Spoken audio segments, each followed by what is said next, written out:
2 Samuel pasalnya yang ke-7 ayat pertama sampai ayat yang ke-7, kemudian 1 Raja-Raja pasal 8 ayat 14 sampai ayatnya yang ke-21.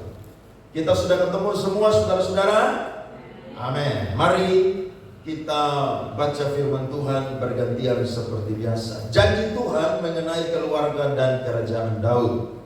Ketika raja telah menetap di rumahnya dan Tuhan telah mengaruniakan keamanan kepadanya terhadap semua musuhnya di sekeliling. Ayat 2 saudara.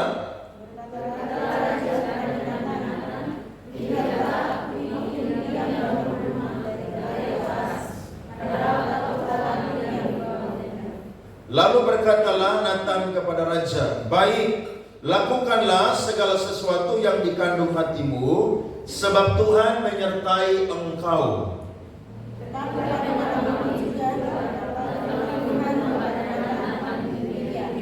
Pergilah, katakanlah kepada hambaku Daud, beginilah firman Tuhan, masakan engkau yang mendirikan rumah bagiku untuk kudiami?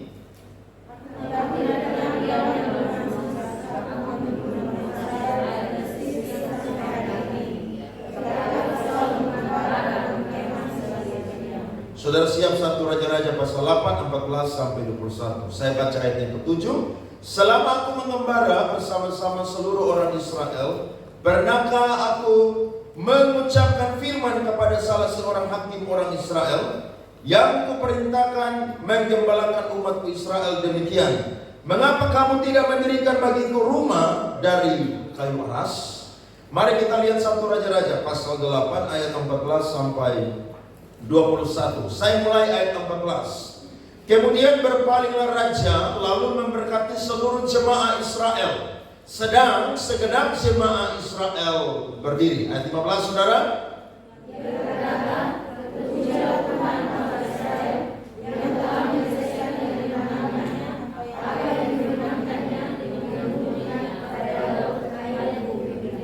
Sejak aku membawa umatku Israel keluar dari Mesir, tidak ada kota yang kupilih di antara segala suku Israel untuk mendirikan rumah di sana sebagai tempat kediaman namaku. Tetapi aku telah memilih Daud untuk berkuasa atas umatku Israel.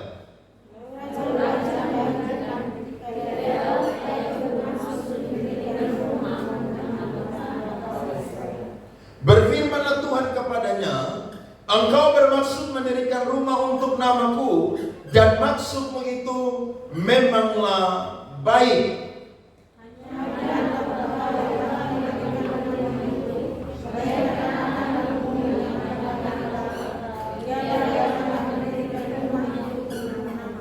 Jadi Tuhan telah menepati janji yang telah diucapkannya.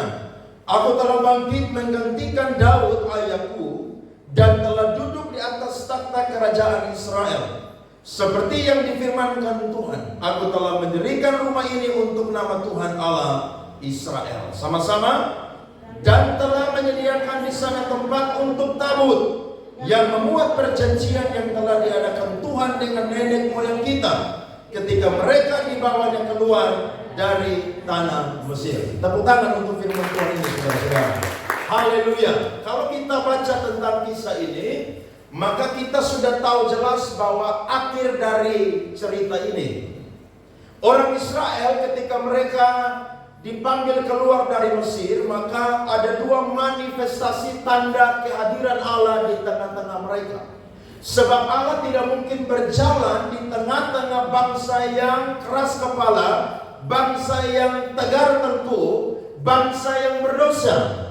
Karena dia adalah Allah yang Maha Kudus, sehingga dia menyatakan kehadirannya dengan 2 tanda manifestasi. Tanda ini merupakan bukti dari Allah ada bersama-sama dengan umat pilihannya. Yang pertama, kalau kita baca Alkitab, kita sudah tahu dari Keluaran sampai Ulangan, yakni Allah menyertai umatnya dengan tiang awan dan tiang api. Tiang awan itu ketika mereka sedang terik panas, saudara-saudara, di padang gurun, maka tiang awan itu menaungi mereka sehingga mereka tidak kepanasan mati di padang gurun. Dan ketika malam hari ada tiang api yang menaungi mereka sehingga mereka tidak mati kedinginan pada malam hari.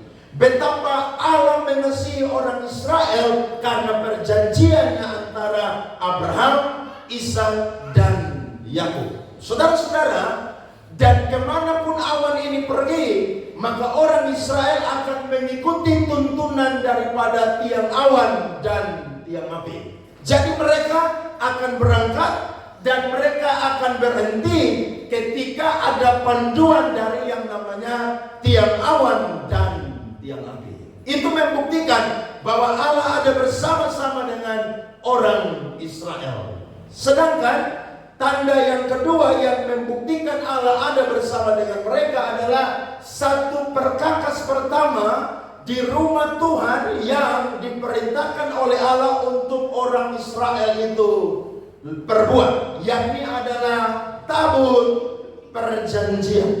Kalau saya dan saudara belajar dari Keluaran pasal 25, kita akan menemukan bahwa tabut perjanjian adalah benda pertama yang disuruh Tuhan untuk buat dan disalurkan dengan emas, baik dari luar maupun juga dari dalam. Dan tabut perjanjian itu, saudara-saudara, tidak boleh disentuh, tetapi hanya dipikul. Dan yang memikulnya hanyalah satu suku, yakni suku Lewi. Jadi tidak sembarangan orang itu bisa mendekat kepada tabut perjanjian itu, bahkan mereka itu menyentuh, apalagi melihat dan memikulnya, tidak boleh. Karena itu hanya dipersiapkan untuk yang namanya satu suku saja. Mari perhatikan Bilangan pasal 10 ayat 33 sampai 36. Kita perhatikan firman Tuhan ini. Bilangan pasal 10 ayat 33 sampai 36. Lalu berangkatlah mereka dari gunung Tuhan dan berjalan 3 hari perjalanan jauhnya. Sedang tabut perjanjian Tuhan berangkat di depan mereka dan berjalan 3 hari perjalanan jauhnya untuk mencari tempat perhentian bagi mereka. Itu benda yang keberapa tadi, saudara? Kedua. Sekarang benda yang pertama atau bukti manifestasi tanda kehadiran Allah, yakni dan awan Tuhan ada di atas mereka pada siang hari apabila mereka berangkat dari tempat perkemahan. Apabila tabut itu berangkat, berkatalah Musa, apa saudara-saudara? Bangkitlah Tuhan supaya musuhmu berserang dan orang-orang yang membenci engkau melarikan diri dari hadapanmu. Dan apabila tabut itu berhenti, berkatalah ia, kembalilah Tuhan kepada umat Israel yang beribu-ribu laksa ini. Jadi ini dua bukti tanda kehadiran Allah bersama dengan orang pilihannya, yakni tabut perjanjian dan juga tiang awan dan tiang api. Tetapi ketika umat Israel sudah sampai di seberang sungai Yordan, maka bukti kehadiran Tuhan yang pertama ini, yakni tiang awan dan tiang api, saudara, itu berhenti, tidak lagi mengikuti mereka atau bersama mereka, karena yang ada bersama dengan mereka adalah benda yang kedua, yakni tabut perjanjian. Kenapa itu, saudara-saudara? Karena tabut perjanjian adalah perkakas rumah Allah yang di dalamnya menyimpan benda yang pertama, yakni 2 loh batu yang berisi 10 firman Tuhan, 4 untuk Allah atau vertikal dan 6 untuk manusia secara horizontal. Dan di dalam tabut perjanjian itu, ketika kita baca terus, maka di dalamnya ada tongkat Harun dan juga ada mana di dalamnya. Untuk apa benda-benda itu ditaruh di situ? Supaya orang Israel tidak boleh melupakan perbuatan Tuhan dan perjanjian Tuhan kepada mereka. Tidak boleh, karena Tuhan yang telah menuntun mereka, sehingga mereka harus sungguh-sungguh ingat akan perjanjian Tuhan dan kebaikan-kebaikan Tuhan. Nah, tabut perjanjian ini adalah lambang dari kehadiran Allah yang terus menyertai umat Israel. Tetapi pada zaman Nabi Samuel atau pada zaman hakim-hakim, saudara, tabut ini tidak mendapat tempat. justru tabut ini saudara, ketika orang Israel berperang melawan orang Filistin, tabut ini justru dicuri. Dan ketika tabut ini dicuri saudara-saudara, mereka kembalikan. Dan tahukah saudara, ketika kita baca mulai dari kitab 1 Samuel, kita akan menemukan bagaimana perjalanan panjang zaman Hakim-Hakim. Bahkan sampai kepada 2 Samuel kita menemukan bahwa ketika tabut Allah ada di tanah orang Filistin, semua dewa sembahan orang Filistin saudara, itu tumbang semua di depan tabut perjanjian. Kenapa? Karena tabut perjanjian itu melambangkan kehadiran Allah di tengah-tengah umatnya. Jadi Allah yang kudus tidak akan pernah bisa hidup, tidak akan pernah bisa bersama, tidak akan pernah bisa bersentuhan dengan sesuatu yang najis. Ini luar biasa saudara-saudara. Jadi kita melihat bagaimana firman Tuhan datang kepada kita, membawa kita untuk mengerti bahwa Allah yang ada di zaman perjanjian lama adalah Allah yang bukan hanya saja punya keadilan, tapi Allah juga yang punya kebaikan atas umat pilihannya. Tetapi menurut teks firman Tuhan yang tadi kita baca saudara-saudara, kita menemukan di situ bahwa Daud adalah orang yang ketika diberikan keamanan oleh Tuhan, maka dia mengambil satu inisiatif, dia merenung dan dia mengambil satu keputusan untuk dia mengambil satu benda ini yang namanya tabut perjanjian. Tempat itu ada di Kiriat Yearim, di bawah perlindungan daripada Tuhan dan hambanya yang bernama Abinadab. Jadi tempat ini 20 tahun saudara ada di tempat yang namanya Kiriat Yearim.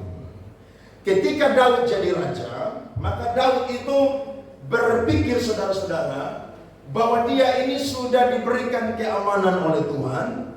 Dia sudah menjadi raja atas seluruh Israel. Maka dia perlu untuk mengambil tabut perjanjian ini, supaya tabut perjanjian ini ada di Yerusalem, khususnya di kota Daud, supaya tabut perjanjian ini diam dengan aman, ada di tempat yang mulia, ada di tempat yang sangat-sangat diberikan penghormatan, sehingga dia tidak lagi berpindah-pindah. Karena kita berkata Tuhan sudah memberikan Daud itu keamanan.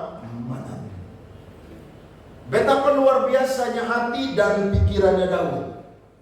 Karena ketika dia itu sudah diberkati oleh Tuhan, justru Daud ini tidak melupakan Tuhan. Ada berapa banyak orang Kristen yang ketika sudah diberkati oleh Tuhan, sudah jadi pemimpin, sudah jadi bos, sudah jadi orang hebat, orang berpengaruh, langsung lupa dengan Tuhan. Nah, ini yang disebut carilah perkara yang di atas. Apa maksud daripada Daud ingin membangun rumah Tuhan untuk Tuhan dan menempatkan tabut perjanjiannya? Karena Daud berpikir bahwa selama dia hidup dia ingin bikin sesuatu untuk surga. Itu yang Daud pikirkan. Jadi ketika dia jadi raja, bukan dia pamer jabatannya, bukan dia kendalikan rakyatnya dengan jabatannya, tapi dia berpikir yang paling utama, bagaimana kehadiran Allah lewat tabut perjanjian itu ada di tengah-tengah umat Israel dan tidak boleh lagi berpindah-pindah ke tempat-tempat yang lain. Saudara perhatikan, orang model begini sampai akhir hidupnya diberkati oleh Tuhan. Saudara baca teks firman Tuhan tadi, Tuhan berjanji bahwa Daud punya keturunan semua akan menjadi orang-orang yang perkasa. Kalau mereka jahat, mereka meninggalkan perjanjianku, aku akan memukul mereka dengan rotan. Tetapi kasih setiaku tidak akan pernah beranjak dari keturunannya Daud. Mengapa? Karena memang orang ini saudara, dia fokus kepada yang namanya perkara yang ada di atas. Ini peringatan bagi kita pada pagi hari ini. Kalau saya dan saudara hari ini mungkin belum sukses, saya percaya Tuhan akan bawa kita jadi orang yang sukses dalam bidang kita masing-masing. Nah, ketika kita sukses saudara, belajar dari Raja Daud. waktu dia aman, waktu dia ada jabatan, waktu dia saudara mengendalikan seluruh orang Israel dan kerajaan Israel, yang pertama dia ingin buat adalah buat sesuatu yang terbaik untuk Tuhan. Tetapi Alkitab justru berkata, bukan Daudlah yang akan membangun rumah untuk Tuhan, tapi siapa saudara? Anaknya yang bernama Salomo. Coba kita cek saudara-saudara, bukti tabut perjanjian ada bersama dengan orang Israel, dan ketika tabut perjanjian itu ada, mujizat pun juga itu terjadi. Yang pertama, mari saudara lihat di depan. Ketika tabut perjanjian ada bersama dengan orang Israel, waktu mereka menyeberang sungai Yordan, air sungai Yordan itu saudara terputus menjadi bendungan. Tapi ketika imam-imam itu mengangkat kaki mereka dari sungai Yordan, air itu langsung kembali. Betapa berkuasanya Tuhan dengan tanda kehadirannya, yakni tabut perjanjian. Yang kedua saudara, ketika mereka masuk di tanah Kanaan, ada kota pertama yang mereka harus runtuhkan, yakni kota Yeriko. Alkitab berkata mereka mengelilingi itu kota selama 7 hari. Hari pertama sampai hari ke-6 cuma 1 kali, tapi hari ke-7 saudara sebanyak 7 kali. Dan itu para imam saudara, mereka mengangkut apa? Tabut perjanjian.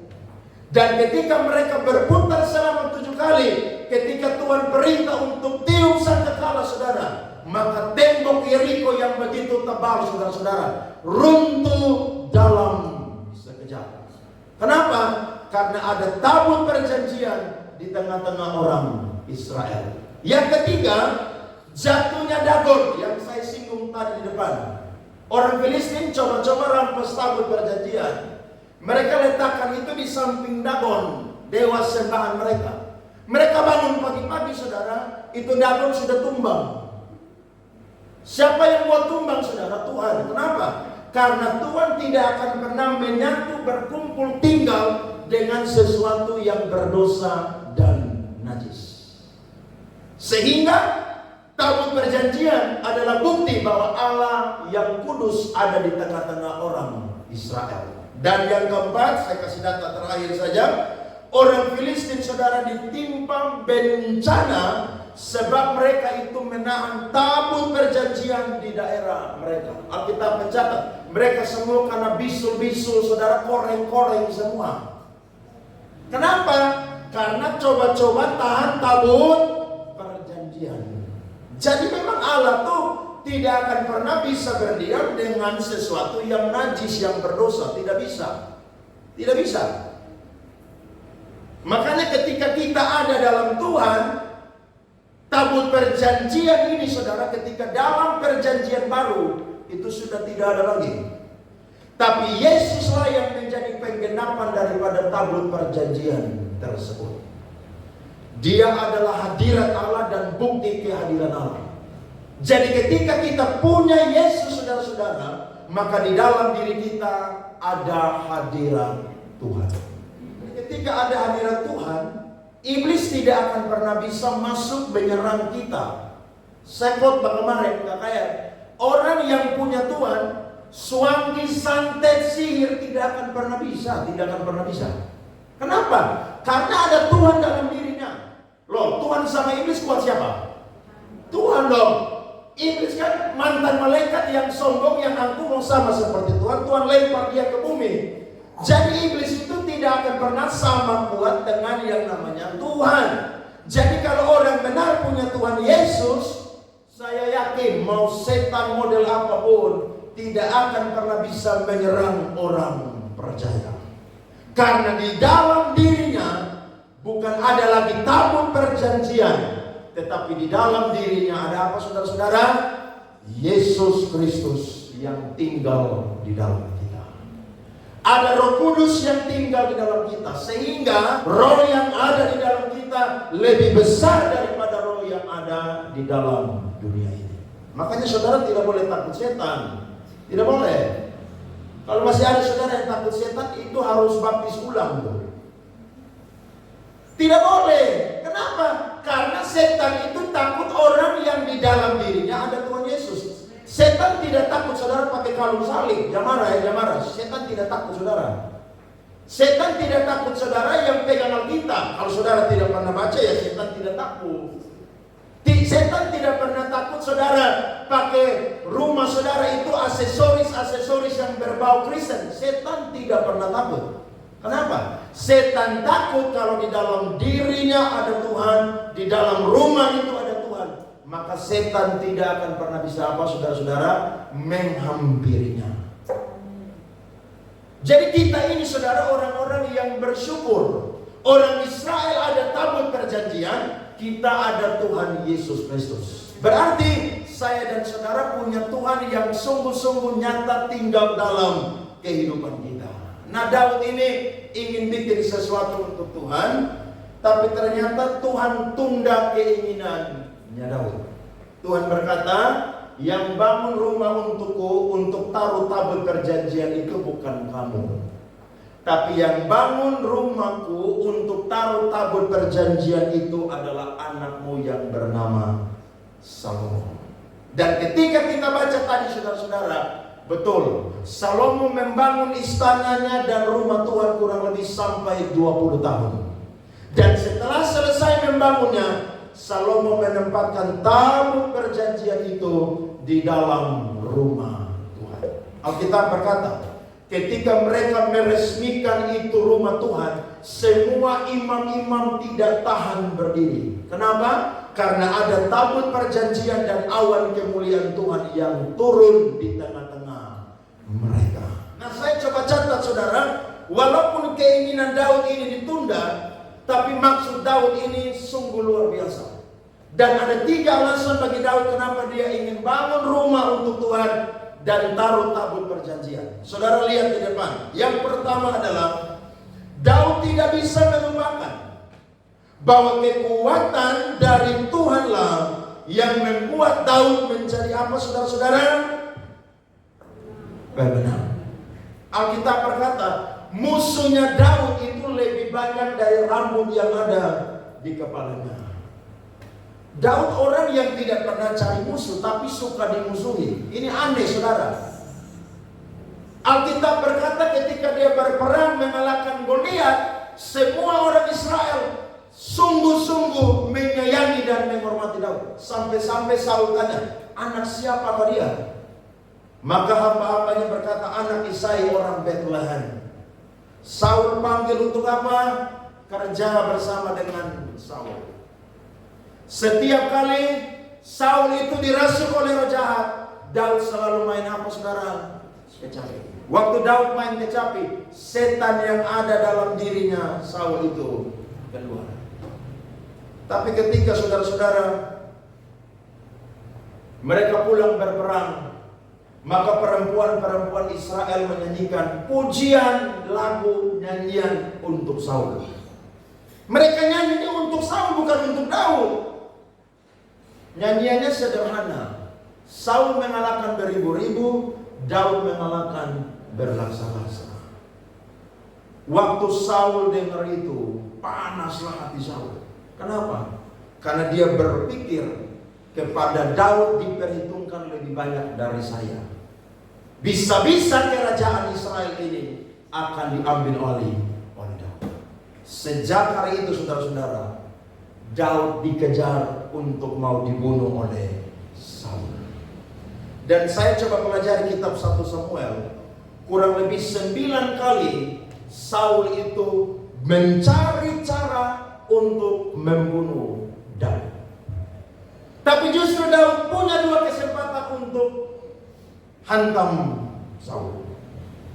Tapi dia berkata, dijauhkanlah daripadaku untuk menjamah orang yang diurapi oleh Tuhan. Singkat cerita, Saul mati di medan peperangan. Waktu Saul mati di medan peperangan, Daud sangat kehilangan. Kenapa? 2 orang yang sangat Daud kasih, Saul dan anaknya yang bernama Yonatan. Dan ketika mereka mati, Daudlah yang bertempur mengalahkan semua orang-orang Filistin. Dan akhirnya Alkitab mencatat Daud diberikan keamanan oleh Tuhan dan menjadi raja 40 tahun atas seluruh Israel. Nah, ketika dia jadi raja, saudara-saudara, dia tidak bisa melupakan bahwa hanya kekuatan dari Tuhan sajalah yang membuat dia bisa lebih dari benar. Beri tepuk tangan kepada Tuhan. Amin, saudara-saudara. Kenapa? Karena tabut perjanjian ini pun juga, saudara, disebut tabut kekuatannya Tuhan. Jadi Daud ini bisa berperang dan bisa mengalahkan semua itu karena kekuatan dari Tuhan. Alkitab mencatat, saudara-saudara, bahwa ketika orang Israel diberkati, itu justru mutlak kekuatan yang daripada Tuhan. Jadi kalau saya dan saudara ini bisa sukses, itu karena ada kesehatan yang Tuhan berikan kepada kita. Saudara jangan main-main dengan kesehatan. Biar orang mau hebat, mau punya kekayaan berapapun, tapi kalau dia sakit, saudara, aduh itu menderita. Menderita. Makanya kita yang sudah usia sekarang 40-an di atas jangan makan.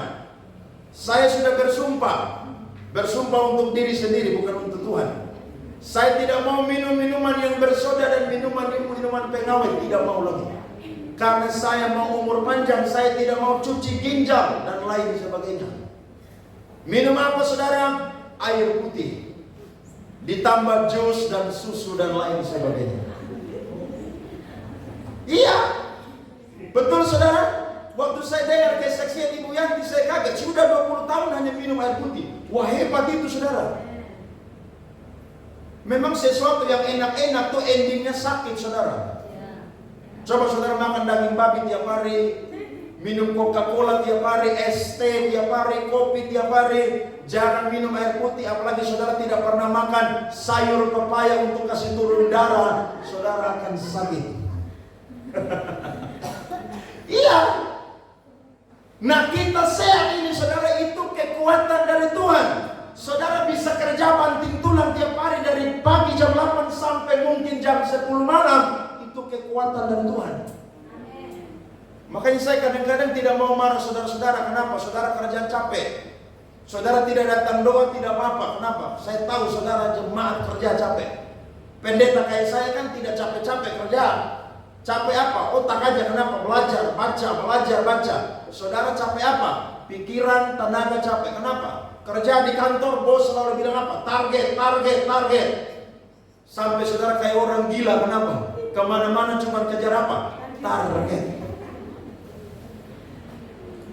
Jadi kalau ada jemaat yang mungkin lupa baca kita tiap hari, ya saya juga tidak mau marah-marah. Ya mungkin masih besok saudara akan cicil toh. Hari ini tidak baca 2 pasal, besok saudara baca berapa pasal? 4 pasal. Kenapa? Capek loh. Tapi kalau kita bisa kerja hari ini, saudara-saudara, itu bukti bahwa Tuhan yang berikan kita kekuatan.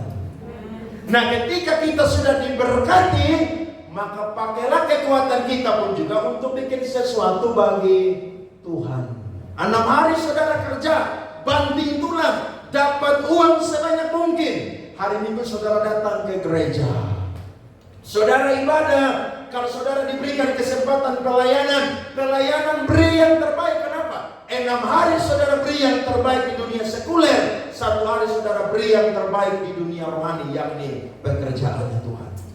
Daud mau bikin sesuatu untuk Tuhan. Kenapa? Karena dia sadar betul hanya Tuhan yang kasih dia kekuatan untuk bisa berperang dan mengalahkan semua musuh-musuhnya.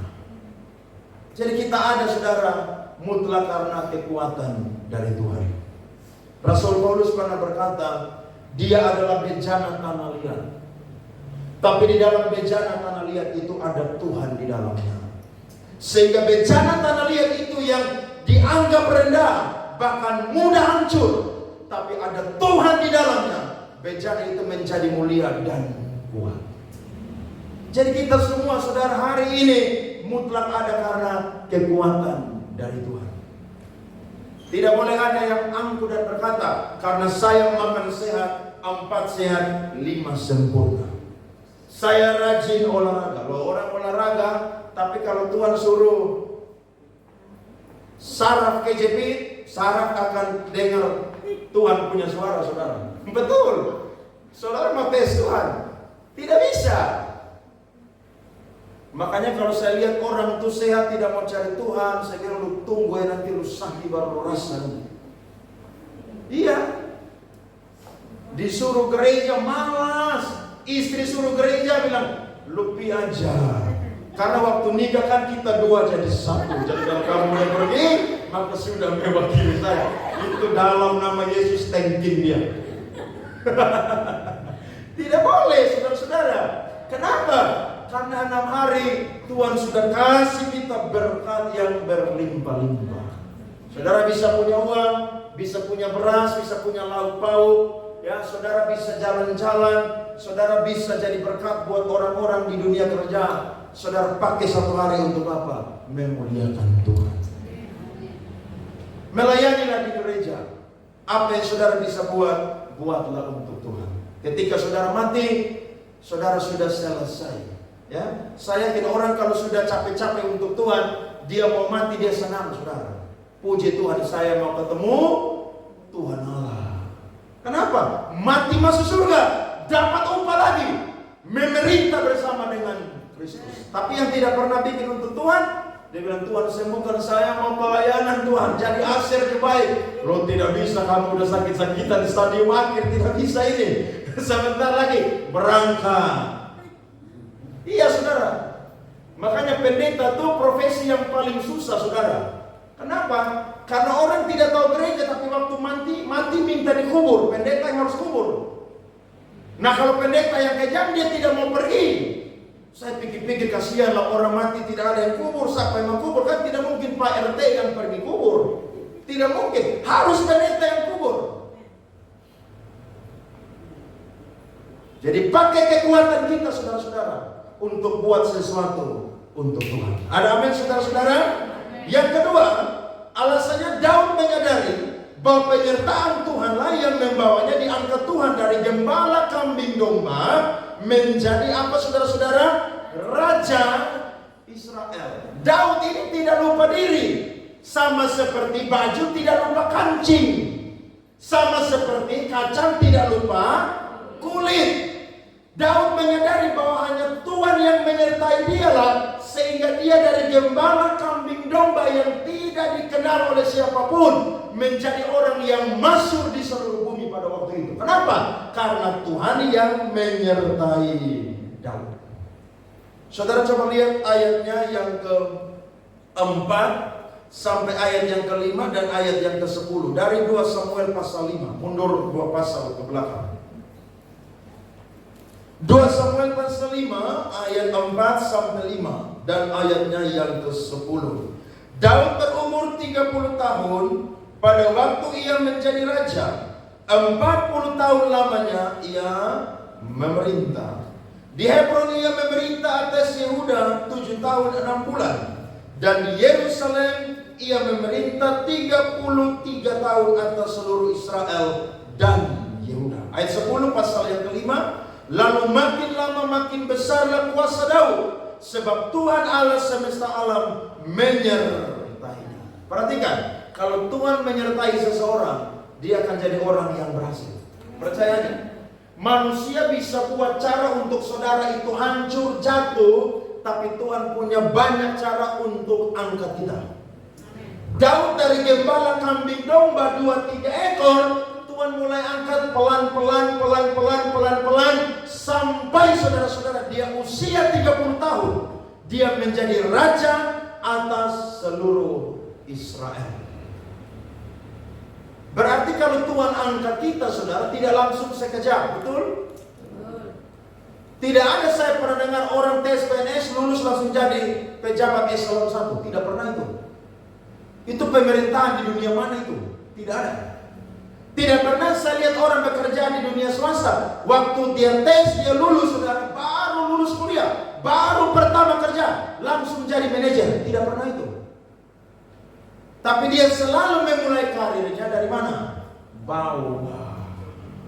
Harus dari tangga pertama, kemudian naik ke tangga yang kedua. Tangga kedua langsung tangga ketiga, keempat, dan seterusnya. Makanya Tuhan kalau bawa orang benar tuh makin hari makin naik, bukan turun. Jadi kepala bukan ekor. Sebab jalan hidup orang benar seperti apa? Cahaya fajar matahari. Ketika dia terbit jam 6, saudara, mulai terang. Dan puncaknya jam 12 siang. Itu matahari sangat terang menyinari dunia ini. Nah, Tuhan pun juga bawa Daud dan bawa kita seperti demikian. Makanya ketika kita, saudara-saudara, cinta Tuhan, sungguh-sungguh dengan Tuhan, percaya, hidup kita tidak akan segitu-gitu aja. Tidak akan. Tuhan pasti bawa kita, saudara, dengan caranya Tuhan, dan itu perlahan-lahan. Bedanya orang kaya karena gaji, karena kerja banting tulang, dengan kaya karena koruptor itu beda sekali, saudara-saudara. Orang yang karena kerja karena gaji, perlahan-lahan itu, saudara, dia mulai naik pelan-pelan. Kebutuhan satu-satunya perlahan-lahan dicukupi. Tapi coba orang yang kerjanya korupsi itu sebenarnya bahasa yang sopan, bahasa yang kurang ajar, itu pencuri sebenarnya. Tiba-tiba langsung jadi orang kaya. Saya yakin orang model begitu, waktu dia kaya justru dia bingung mau buat apa itu uang. Tapi kalau orang yang pelan-pelan diangkat oleh Tuhan, saya yakin dia akan tahu caranya, dan dia akan menghargai proses yang Tuhan berikan kepadanya. Jadi kalau mau sukses, mau berhasil, lewati proses cara kerjanya Tuhan. Lewati itu. Jangan pernah langsung sesuatu yang instan, tidak boleh. Karena sesuatu yang instan, saudara, itu tidak menarik dan tidak enak. Kenapa? Saudara langsung di puncak, saudara tidak akan pernah punya karakter yang kuat, tidak akan pernah. Harus mulai dari bawah. Saya kalau suka baca di Google itu, saudara, atau ada berita-berita, saya lihat setiap orang kalau mau naik jabatan karir di dunia sekuler, dia selalu di training. Ya, itu selalu. Makanya gereja tuh kadang-kadang ketinggalan dengan dunia sekuler. Dunia sekuler selalu training. Gereja nggak suka training. Harusnya gereja suka training. Kenapa? Supaya di-upgrade skill, kemampuan kita, spirit kita. Supaya apa? Jadi orang-orang yang kuat di dalam Tuhan. Makanya saya bikin pemuridan pelayan. Supaya apa? Supaya kita itu bisa sama seperti gereja-gereja yang sudah besar, gereja 5 bintang yang pelayanan mereka itu, saudara, profesional. Jangan orang datang langsung pelayanan, tiba-tiba ada masalah dikit langsung kabur dari gereja. Gak ada etika, gak ada nilai. Tidak bisa. Saudara kerja di kantor aja, saudara pasti di training. Betul atau tidak? Saudara tahu tupoksi saudara apa? Sistem kerja saudara apa? Bagian saudara itu apa? Masa gereja kalah? Tidak boleh. Nah, Daud ini, saudara, dia menyatukan pikirannya itu dengan Tuhan, sehingga dia berkata bahwa Tuhan yang menyertai dia. Makanya dia bisa ada di posisi menjadi orang nomor 1 di Israel. Coba perhatikan pasalnya yang ke-7 tadi, ayat 8 dan 9. Perhatikan firman Tuhan.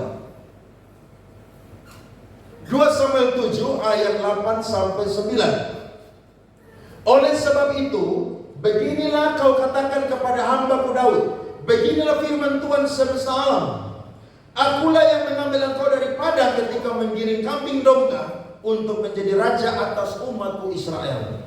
Aku telah menyertai engkau di segala tempat yang kau jalani, dan telah melenyapkan segala musuhmu dari depanmu. Aku membuat besar namamu seperti nama orang-orang besar yang ada di bumi. Daud sadar bahwa Tuhan yang menyertai, dan Tuhan itu mengulangi apa yang Daud pikirkan. Jadi saya dan saudara punya pikiran ini harus satu frekuensi dengan Allah. Saya selalu dengar orang-orang pendeta kalau khotbah harus satu frekuensi. Jadi apa yang Allah pikir, itu juga yang kita pikirkan. Apa yang kita pikirkan, itu juga yang Allah pikirkan. Saya yakin orang kalau dibawa Tuhan naik, kalau memang dia orang yang sungguh-sungguh takut Tuhan dan cinta Tuhan, dia berkata, Tuhan, semua ini karena Tuhan. Apa yang saya bisa buat untuk Tuhan? Silakan Tuhan bicara dengan saya. Pastikan bahwa hidup kita sebelum kita mati, saudara harus buat sesuatu untuk Tuhan. Amin. Coba pikir baik-baik. Saya sebelum mati Tuhan, apa yang saya bisa buat untuk Tuhan? Saya tidak jadi pendeta Tuhan, tapi saya mau jadi jemaat yang mendukung gereja di mana saya ada. Saya tidak punya talenta yang hebat, karunia yang hebat seperti orang-orang lain, tapi saya mau terlibat di dalam yang namanya membangun pekerjaan Tuhan. Semua kita bisa buat. Justru orang kalau diberkati, dia bukan cuma tambah sibuk dengan pekerjaannya, tapi dia tambah sibuk dengan siapa, saudara? Tuhan. Ada orang kalau udah sukses ibadah ya, aduh maaf ya saya sibuk sekali pekerjaan. Memang kadang-kadang pekerjaan ini menghalangi orang untuk mau beri yang terbaik untuk Tuhan. Jadi kalau ada saudara yang masih pengangguran, mengucap syukurlah dengan profesimu sebagai pengangguran. Iya. Karena kadang-kadang orang kalau udah kerja tidak punya waktu, saudara. Tanya tuh Bapak Ari yang kerja di bank, Bapak Iki yang kerja di bank, itu pulang malam tiap hari. Hampir-hampir mau saat teduh baca Alkitab aja, udah tidak bisa. Om Ben yang profesinya sebagai seorang tukang profesional, kerja matahari terik panas, kadang-kadang mau baca Alkitab juga tidak bisa. Tapi saya bersyukur ada 2 pasal setiap hari yang menemani saudara punya hidup. Makanya ketika saya bikin percobaan, bikin tes, saudara pasti selalu bisa jawab. Itu bukan karena saudara copy paste, tapi memang saudara baca firman Tuhan. Justru semakin diberkati, semakin sibuk juga dengan Tuhan. Siapa bilang orang sibuk tidak bisa sibuk? Orang sukses tidak bisa sibuk dengan Tuhan? Bisa. Daniel aja satu hari dia doa berapa kali, saudara? 3 kali. Daud satu hari memuji Tuhan berapa kali? 7 kali. Loh, justru kalau orang sukses itu, saudara, dia punya banyak waktu. Kenapa? Karena kalau dia udah jadi bos, dia kunci kamar, betul nggak? Dia kunci kamar kantornya, betul kan? Teman saya sekarang dia jadi orang nomor 2 PLI di Bali. Dia bilang, Pak Andre, setiap kali saya pindah kantor, saya akan minta izin di pemimpin saya untuk bikin sekat 2 kali 3, supaya setiap siang ketika saya istirahat, saya doa dulu baru saya akan makan siang. Saudara lihat, orang bisa. Siapa bilang sukses menghalangi kita untuk punya waktu dengan Tuhan? Tidak ada, saudara. Kalau sampai ada orang yang cari alasan, memang dia cuma cari alasan aja. Bisa. Harus punya waktu. Satu hari kita pegang HP berapa jam? Berjam-jam kan? Saudara baca Alkitab? Kalau baca Alkitab, haleluya, amin. Tapi kalau ada saudara yang pegang HP berjam-jam dan tidak baca Alkitab satu hari pun, pagi hari ini saudara minta ampun dengan Tuhan. Tidak boleh. Kenapa?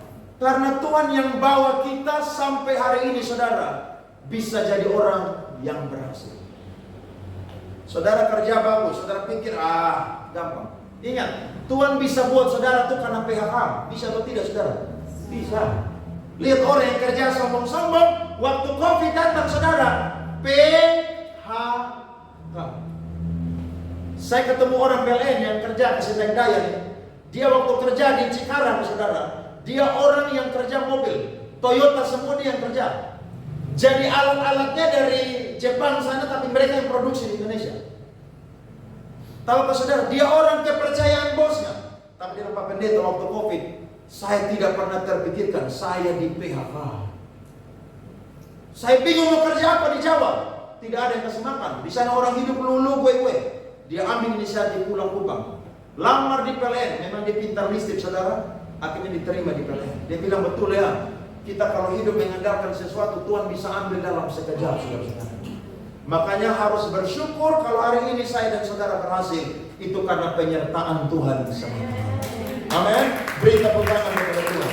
Dan yang ketiga, alasan Daud adalah Daud ingin selalu dekat dengan Allah. sebab itulah sumber kehidupannya Daud. Lihat Mazmur 132 ayat 1 sampai 5 dan ayatnya yang ke-8. Mazmur 132 ayat 1 sampai 5 dan ayatnya yang ke-8. Nona Priska maju duluan. Saya baca firman Tuhan. Nyanyian siara, ingatlah ya Tuhan kepada Daud dan segala penderitaannya. Bagaimana ia telah bersumpah kepada Tuhan, telah bernasar kepada yang maha kuat dari Yakub. Sesungguhnya aku tidak akan masuk ke dalam kemah kediamanku, tidak akan berbaring di ranjang petiduranku. Sesungguhnya aku tidak akan membiarkan mataku tidur atau membiarkan kelopak mataku terlelap, sampai aku mendapat tempat untuk Tuhan, kediaman untuk yang maha kuat dari Yakub. Ayat yang ke-8 mari baca sama-sama. 1, 2, 3. Bangunlah ya Tuhan dan pergilah ke tempat perhentianmu. Engkau serta tabur kekuatanmu. Lihat ini orang punya hati ingin selalu dekat dengan Tuhan. Makanya pemazmur berkata, lebih baik 1 hari di pelataran rumah Tuhan daripada 1000 hari di tempat lain. Hebatnya Daud, dia ingin selalu dekat dengan Tuhan. Pujian yang suka kita nyanyi, ku ingin selalu bersekutu denganmu, menikmati hadiratmu. Saudara lihat, orang model begini tidak heran diberkati oleh Tuhan, karena dia tidak mau jauh-jauh dengan Jadi sesibuk-sibuknya kita, jangan pernah melupakan mesbah kita dengan Tuhan. Jangan pernah melupakan mesbah kita dengan Tuhan. Bangun pagi, saudara cari wajah Tuhan. Ya kadang-kadang kita ini kan capek. Saya sendiri kadang-kadang kalau udah capek, bangun siang baru berdoa. Tapi jangan lewati 1 hari pun tanpa saudara itu nyanyi untuk Tuhan, menyembah Tuhan. Tidak boleh. Itu tanda saudara itu penyembah. Orang penyembah saudara tidak akan pernah lewat 1 hari pun tanpa dia nyanyi untuk Tuhan, menyembah Tuhan dan sharing dengan Tuhan. Tidak akan pernah. Karena dia tahu bahwa Tuhan adalah sumber dari segala kehidupannya. Saudara jangan main-main dengan kekeringan rohani. Orang yang kalau kering rohani dia menyembah Tuhan tidak rasa apa-apa lagi. Orang lain lagi nangis dia rasa kering. Orang lain lagi fokus angkat tangan, nyanyi, menangis, saudara pandang wajah Tuhan, dia kok tidak rasa apa-apa. Mengapa demikian saudara? Jawabannya karena rohanimu sedang kering dengan Tuhan. Tapi orang kalau selalu connect dengan Tuhan, waktu WL baru angkat lagu, musik baru main, baru beberapa bait aja, beberapa bar musik jalan, dia langsung menyembah Tuhan dan bersyukur kepada Tuhan. Kenapa? Karena hubungan dibangun bukan di atas altar, tapi hubungan itu dibangun di kamar saya dan saudara. Makanya kunci hamba Tuhan itu yang pertama adalah selalu punya waktu untuk memuji, menyembah dan berdoa dengan Tuhan. Itu sumber kekuatan seorang hamba Tuhan, sumber kehidupan seorang hamba Tuhan. Kita pun juga saudara-saudara harus sama seperti Daud yang berkata, Tuhan saya tidak mau jauh-jauh dengan Tuhan. Di mana saya ada, Tuhan harus ada di situ. Di mana Tuhan ada di situ, saya mau ketemu Tuhan di situ. Tahukah saudara, orang Israel mereka ketemu Tuhan, mereka datang ke Yerusalem baru mereka merayakan hari raya. Tapi kita hari ini jadi orang percaya, dimanapun kita berada, Tuhan ada bersama dengan kita. Amin. Makanya saudara biar naik motor, naik mobil, nyembah Tuhan di atas motor, di atas mobil. Putar lagu kalau pakai headset, dengar pujian. Saya yakin ketika saudara dalam perjalanan dan saudara connect dengan Tuhan, saudara bisa merasakan hadirat Tuhan. Jangan saudara tunggu pulang masuk kamar baru berdoa. Kalau saudara tidak punya waktu, mending saudara di jalan dalam pekerjaan nyanyi nyembah Tuhan. Orang-orang Kristen, anak-anak Tuhan, Di mobilnya harus punya lagu-lagu rohani. Jangan saudara punya lagu-lagu cinta duniawi yang bikin saudara tambah sakit hati, putus asa, galau, dan jangan ya. Buang itu lagu-lagu. Tidak pakai, sorga tidak kenal itu lagu-lagu. Play lagu-lagu rohani. Ketika tidak ada yang tolong saudara, saudara putar lagunya Melita Sidabuta, penolong yang setia. Saudara bilang amin. Amin. Saudara lagi khawatir tidak punya uang, bimbang, kebutuhan lagi banyak. Saudara dengar lagu pujian, Allahku kan memenuhi keperluanku. Saudara bilang amin Tuhan. Saya yakin sebentar sampai kantor, sampai tujuan, sampai rumah, orang telepon saya dan kirim uang kasih saya. Saya percaya. Oh iya dong. Saudara punya iman dibangkitkan. Kenapa? Karena saudara mau di mana saudara ada, Tuhan ada di situ. Harus punya kerinduan seperti Daud. Karena Daud sadar bahwa semuanya itu karena Tuhan semata. Belajar dari Daud, pribadi yang hebat, diangkat Tuhan menjadi orang yang sungguh-sungguh. Hidupnya tidak melupakan Tuhan. Tapi ketika dia berhasil, dia fokuskan hati pikiran hidupnya untuk cari perkara-perkara yang ada di atas. Dia mau bikin sesuatu sebelum dia mati. Dia mau buat yang terbaik untuk Tuhan. Saudara mau bikin sesuatu untuk Tuhan? Coba saudara pikir pagi ini, Tuhan apa yang saya bisa buat dengan Tuhan? Untuk Tuhan, kira-kira apa? Mungkin itu kecil, sederhana. Tapi kalau itu yang bisa saya buat, saya mau bikin sesuatu untuk Tuhan. Jangan saudara punya hidup cari uang aja. Saudara mati Tuhan tanya, lu uang berapa? Tuhan tidak pernah tanya itu. Tuhan tanya, kamu di muka bumi buat apa untuk saya? Tidak heran kita lihat orang-orang yang mati yang sudah berkarya. Mereka punya karya itu saudara jadi berkat sampai hari ini. Dan akhirnya saya kasih penerapan bagi kita ada dua hal. Yang pertama, jangan pernah melupakan Tuhan ketika kita diberkati Tuhan. Karena semuanya hanya bersumber dari Tuhan. Yang kedua, Tuhan Yesus adalah penggenapan dari tabut perjanjian yang adalah simbol kehadiran Allah di perjanjian lama. Ketika kita memiliki Yesus hari ini, maka hadirat Allah pun juga akan selalu ada bersama dengan kita. Amin. Buat sesuatu untuk Tuhan. Carilah perkara-perkara yang di atas. Kiranya Tuhan berkati kita semua pada pagi ini dengan firman Tuhan. Mari bangkit berdiri saudara-saudara.